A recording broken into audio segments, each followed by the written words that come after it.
Hola Anto, ¿cómo estás? Bienvenida a este nuevo ratito para que conversemos. Sí, ¿De qué quieres hablar hoy? hoy día vamos a estar hablando en el segundo capítulo, o puede ser el primero, porque ya hicimos el piloto de Cafecito con mi psicóloga y vamos a tocar el tema de los miedos. Actualmente el mundo se supone que está atravesando una crisis de salud mental y entre los sentimientos que están apremiando a la juventud sobre todo son los miedos. Tú como especialista, ¿cómo observas la situación? Sí, yo creo que especialmente desde el 2020, cuando tuvimos esta situación especial, eh, las personas están un poquito más miedosas y sobre todo los adolescentes y los niños. Esa etapa fue muy dura para ellos. No tenían los recursos para entender qué estaba pasando y mucho menos para enfrentarlos.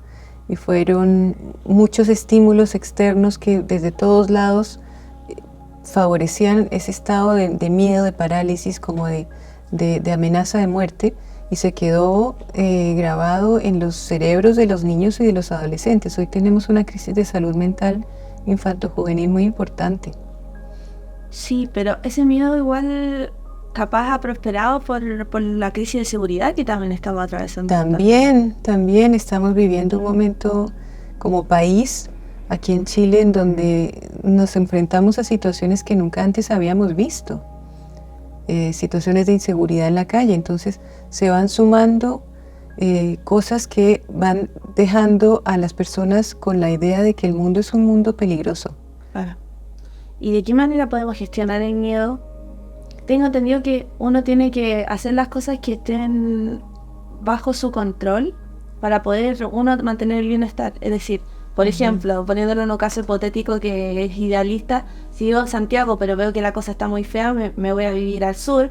A futuro no agarro mis cosas y me voy, pero sabemos que no es así de fácil. Entonces, Claro. ¿qué herramientas le podemos entregar a la gente para aprender a gestionar el miedo? Claro, mira, primero aprender a reconocer cuál es la respuesta ante el miedo, porque tenemos distintos tipos de respuestas y según nuestra personalidad es importante reconocerla. Algunas personas se paralizan y dejan de hacer, dejan de intentar, dejan de pensar. Otras personas huyen, como por ejemplo irme a otra ciudad pensando que allá no va a pasar nada. Y otras personas enfrentan la situación, pero no siempre adecuadamente, a veces con demasiada agresividad, con una sensación de todo o nada. Y hay la respuesta adecuada, que es la respuesta que te permite una acción, pero una acción que te cuida y que también cuida al otro, si es que estamos hablando del encuentro con otro. Es una acción prudente, pero acción. Pero este estado de alerta, si bien uno puede tener esas reacciones cuando está viviendo lo que le da miedo en sí, este estado de alerta, de miedo, se mantiene hasta cuando uno está en la casa de repente. Claro. ¿Qué tips podemos entregarle a las personas para poder vivir un poco más tranquilos? Mira, tengo por ejemplo un caso reciente de una persona que sufrió un asalto en la calle, un grupo de jóvenes, y fue un asalto con asesinato. Entonces esa persona y esas familias están todavía pasando por el estrés postraumático, con dificultades para salir en la noche, dificultades para manejar. Cualquier ruido extraño lo interpretan como posiblemente un balazo de nuevo o una frenada de auto. También vuelve, cuando hemos sufrido una situación de trauma, cualquier estímulo que sea medianamente parecido a lo que ocurrió en ese momento nos transporta de vuelta al momento en el que pasó aquello que nos causó tanto daño. Entonces es súper importante aprender a reconocer cuáles son mis respuestas frente al estímulo y entender que cuando hemos pasado por una situación que nos da miedo, el cerebro aprende que por ahí no quiere volver a pasar y te va a tratar de evitar volver a pasar por esa situación, solo que se confunde y lo que hoy es un día tranquilo, un viaje normal en auto, lo transforma en la posibilidad de que esto vuelva a pasar. Y por lo tanto la persona tiene que identificar que está empezando a sentir otra vez la misma reacción, la misma respuesta ante el trauma, pero que en este momento no es lo que está ocurriendo. Y para eso, para lograr hacer eso, tenemos que trabajar con la respiración, principalmente porque la respiración controla el sistema nervioso. Cuando tú tienes algo que te está dañando, la respiración siempre se acelera y eso está en armonía con una cantidad de respuestas del sistema endocrino que te hacen prepararte para la lucha o para la fuga. Entonces, cuando tú necesitas volver al estado de calma porque no hay un asalto, porque no está pasando lo mismo que ya pasó, eso lo logras a través de la respiración. Tienes que empezar a respirar lento y profundo, como cuando tú estás durmiendo. La respiración durante el sueño es lenta y profunda. Ese mismo tipo de respiración trae a tu sistema nervioso al estado de relajamiento. Y cuando el sistema nervioso se da cuenta que está respirando así, manda las señales a las hormonas, a los neurotransmisores, para que todo ese sistema de alerta que estaba activado se apague y vuelvas a estar en un estado de calma. Entonces el principal tip es, bueno, 2, reconocer que se activó tu respuesta de lucha o fuga, y 2, la respiración. También hay otras cosas que ayudan mucho, como la postura. No sé si tú has notado que cuando estás con miedo, tu postura se achica, los hombros se recogen, uno trata de desaparecer. Hay temblor en las piernas. Entonces, la postura, cuando tú la dominas o la cambias a voluntad, también cambia el estado en el que estás. Pero a veces ocurre lo contrario, como que uno se pone parado así y asume la postura así de estar más grande que el depredador, por ponerlo Claro. como en idioma animal, pero la reacción viene después. O sea, personalmente a mí me pasa eso, que en el minuto reacciono bien cuando estoy ante el peligro, pero posteriormente ya me pongo a llorar y cuesta retomar actividades que uno hacía antes tranquilo y ahora ya no. Claro, eso es cierto. Cuando tú te agrandas, esa posición de lucha es la respuesta de lucha frente al miedo. ¿Te acuerdas que mencionaba que hay 3 respuestas inadecuadas? Claro. ¿Sí? Entonces, cuando tú te posicionas más grande que el depredador, lo haces para tratar de ganarle, y eso está bien, es tu manera, pero en el momento en que está ocurriendo el evento, tú tienes que poder pensar hasta qué punto necesitas responder, porque si no, si haces una respuesta automática, seguramente va a haber un mal resultado. Y después todo el sistema corticoadrenal, que estaba activadísimo porque tú necesitabas ser más grande que el depredador, se te apaga, se te desarma, digamos, esa respuesta, y te vienen las ganas de llorar porque entras en el estado de vulnerabilidad para compensar. El sistema nervioso siempre compensa. Si estuviste demasiado activa, te baja mucho. Entonces es súper normal que pase eso, pero ahí necesitas de nuevo controlarlo con la respiración, tratar de mantener tu pensamiento en la realidad, que no se te vaya a lo que ya pasó, sino que estoy aquí, esto no está pasando todavía, estoy a salvo, está todo bien, y eso te va permitiendo volver a la calma. Es difícil igual. Sí, claro. Cuando uno ha vivido ciertos episodios traumáticos, retomar las actividades suele ser más complicado. Sí, es muy complicado y muchas veces se necesita ayuda, psicoterapia. ¿A ti alguna vez te ha pasado algo que tú hubieses quedado así como, no lo quiero hacer más? En general no. Yo por suerte no he tenido grandes traumas en ese sentido, pero he visto muchas personas que sí, que efectivamente no pueden volverse a subir a un auto, por ejemplo. De hecho, yo trabajo con un profesor de autoescuela que es especialista en personas que han sufrido accidentes y que, a pesar de que ya saben manejar hace 10, 20 años, después del accidente no pueden retomar la conducción. Claro. Porque hay un trauma. Y trabajamos juntos, él hace la parte de las clases prácticas, incluso a veces yo lo acompaño en las clases para entender bien cuáles son las respuestas de la persona frente a los estímulos, para poder trabajarlos en las sesiones, y ha salido muy bien el trabajo. Es un muy buen equipo.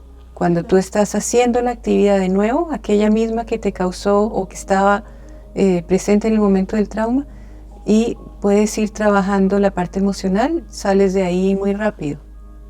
Claro. Sí. Pero ¿qué pasa con la gente que no puede acceder a tratamientos como el que te ofrece? O sea, sé que es complicado, pero no puedes darnos la respuesta a qué pasa con ellos, sino qué crees que sea un buen ejercicio para que hagan las personas. La respiración. La respiración controla el sistema nervioso, entonces si tú pasaste algo que te da mucho susto, hay que acordarse de que la respiración te va a calmar.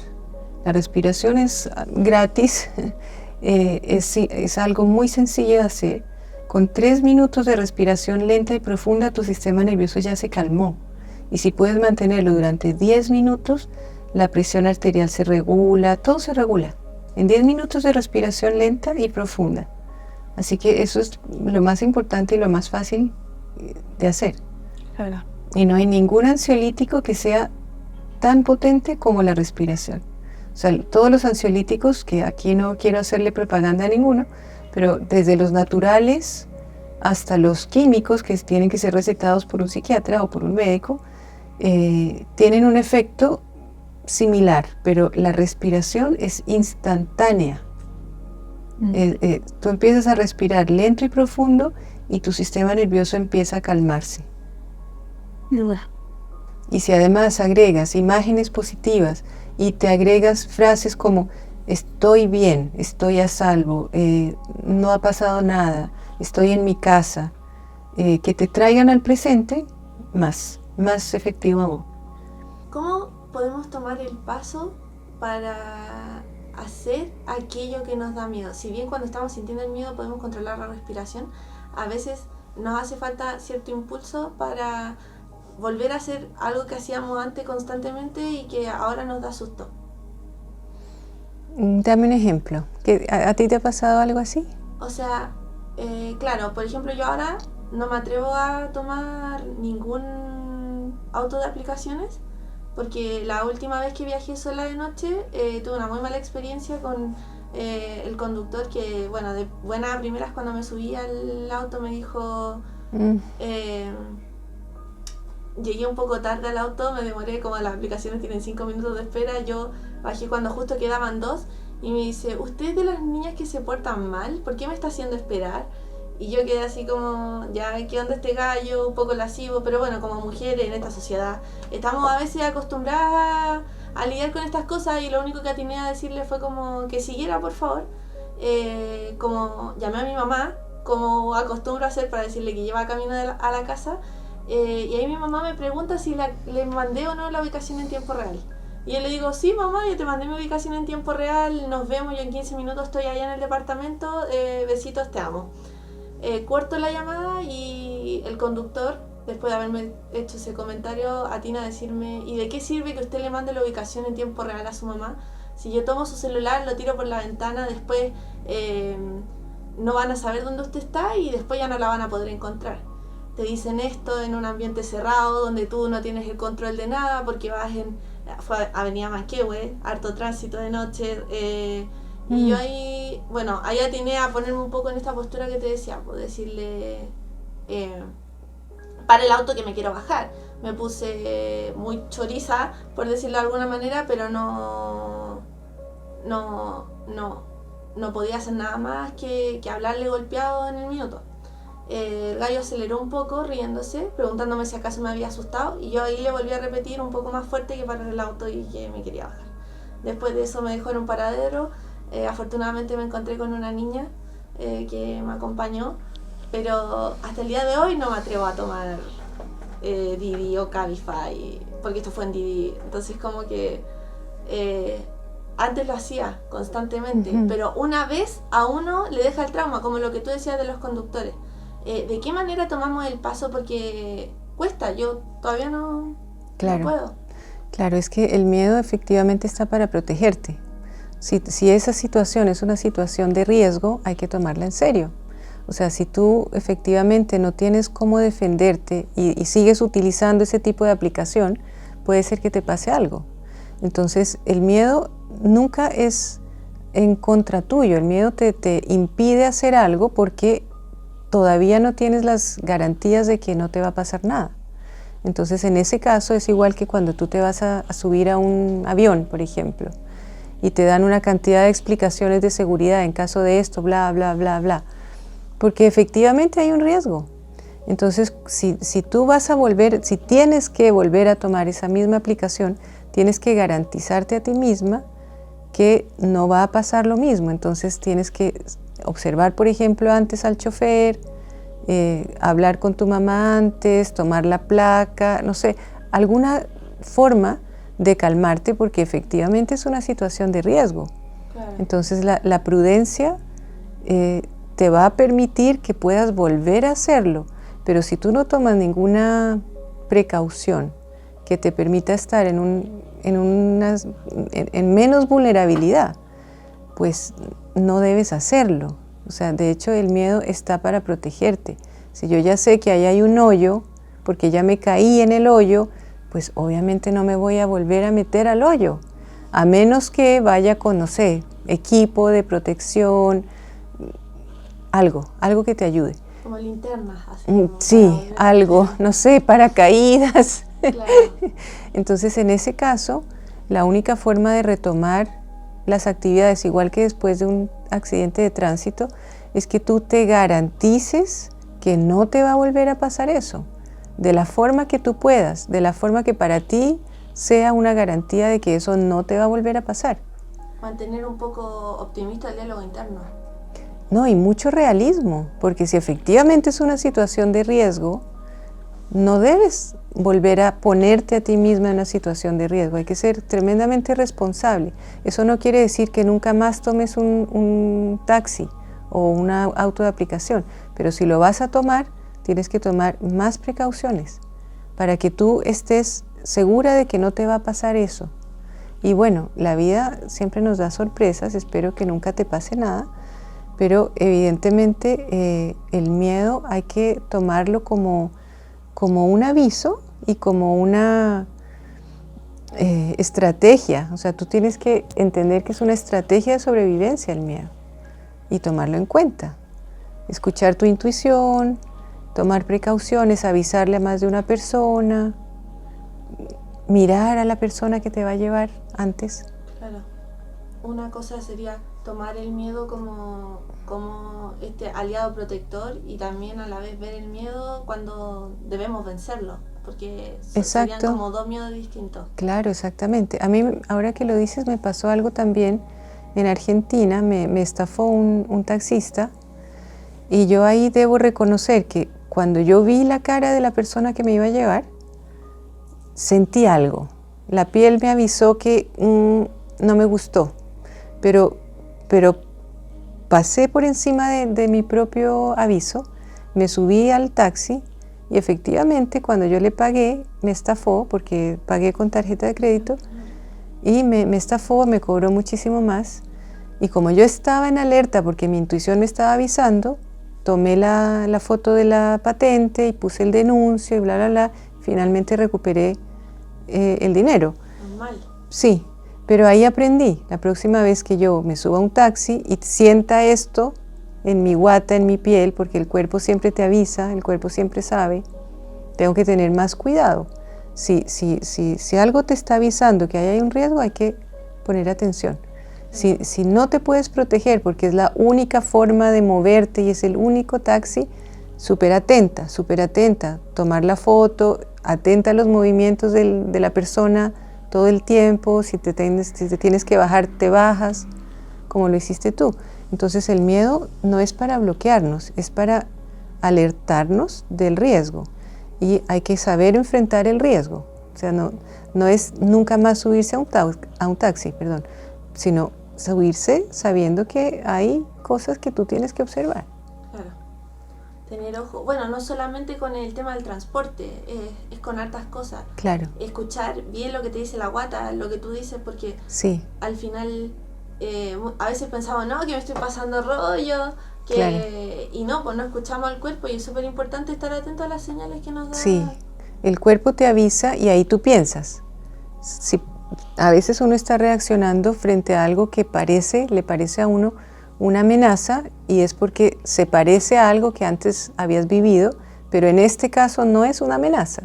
Entonces es una cosa muy difícil de separar cuando tu intuición te está avisando de un peligro real o cuando está reactivando alguna situación anterior que fue traumática y estás activada porque se parece, aunque no sea.